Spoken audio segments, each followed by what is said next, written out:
Uno de los problemas que la independencia deja planteado y se va a notar con la posterior construcción republicana es el tema de la igualdad ante la ley. Las disposiciones liberales lo que crearon es un principio que no fue fácilmente aceptado en su momento y que creo que hasta el día de hoy sigue siendo un principio cuestionado, polémico, ¿no? Es la idea de que las personas son iguales ante la ley y que no existen diferencias para el Estado en cuanto a cómo tratarlos, ¿no? Se tuvo que definir quiénes son parte de esa comunidad nacional llamada Perú o peruanos, en una sociedad donde había básicamente grupos de diversas características o multiétnicos, ¿no? Españoles, europeos, indígenas, mestizos, castas, negros libres y esclavos. Crear una república igualitaria en un contexto como ese fue un reto, ¿no? Todos podían votar, todos los varones, porque las mujeres no podían votar en ninguna parte del mundo en ese momento, sino hasta el siglo XX, y en América Latina hasta entrado el siglo XX. Todos podían votar, pero no todos podían ser elegidos. Eso estableció un principio de exclusión, porque si bien es cierto, había un nivel de democracia con el voto de todos, incluyendo indígenas analfabetos, no podían ser elegidos aquellos que no sabían leer y escribir, aquellos que no pagaban o no tenían una renta suficiente, con lo cual se construyó una república con una base social de votación grande, pero con un nivel de representatividad bastante bajo, ¿no? Porque finalmente las grandes mayorías no podían estar representadas en ese gobierno, sea delegados, o sea miembros del Congreso o presidente de la República, ¿no? Y finalmente eso llevó a la discusión de quiénes son o quiénes somos los peruanos en ese momento, ¿no?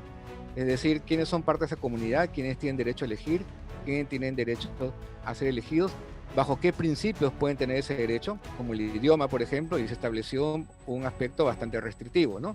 En una comunidad que era multicultural y multilingüe, se decidió, como en otras partes de América, al castellano como idioma oficial y el vehículo lingüístico para comunicarse con el Estado, ¿no? Así que con sus claroscuros, la democracia llegó, pero con un nivel también de exclusión que fue bastante importante.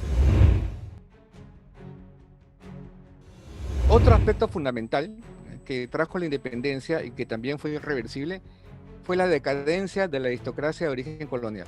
Los títulos nobiliarios fueron abolidos, suprimidos, y aunque simbólicamente existían y aún existen, en términos de privilegios que tenían ante la sociedad desaparecieron.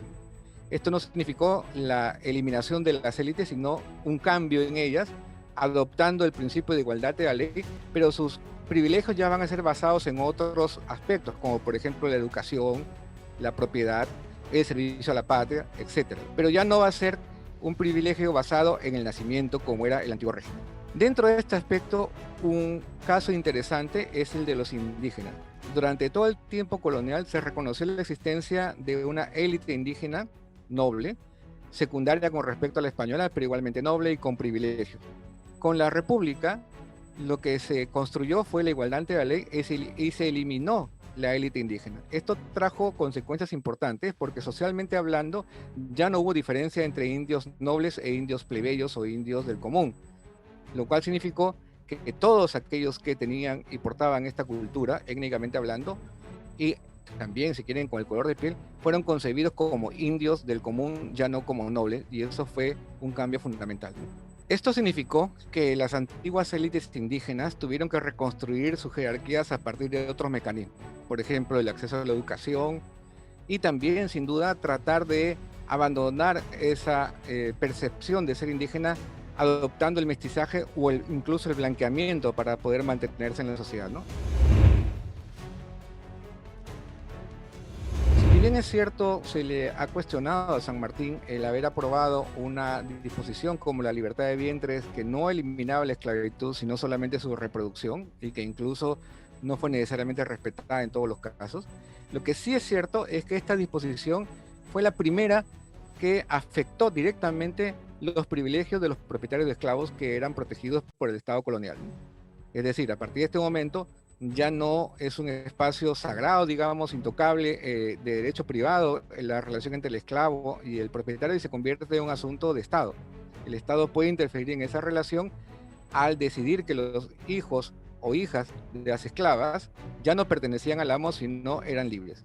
Ese fue un principio que comenzó a introducirse y que finalmente, después de idas y contramarchas, va a terminar cerrándose en 1854 con la eliminación de la esclavitud. Otro aspecto importante es lo que se podría llamar una doble ruptura, ¿no? Que lleva a la construcción de las naciones latinoamericanas de origen hispano, ¿no? La primera ruptura es muy conocida. Las naciones de origen hispanoamericano van a romper con la cabeza con España y se van a volver autónomas y posteriormente los países que conocemos.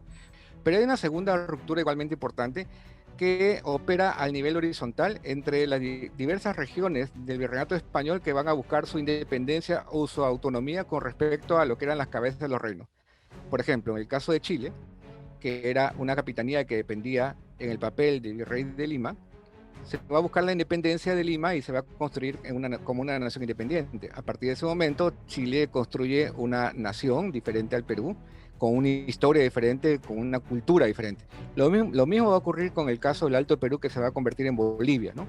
O también, por ejemplo, en el caso de Quito, que se va a separar de Nueva Granada y también del Virreinato del Perú. Es decir, en este nivel horizontal, las rupturas nos van a llevar a la construcción contemporánea de las naciones. Parte de Guerra narra el curso de la independencia desde el desembarco de San Martín en Paracas hasta la proclamación de la independencia el 28 de julio de 1821. La República lo invita a viajar al pasado de la mano de historiadores peruanos y extranjeros. ¡Viva el proceso de la independencia en tiempo real!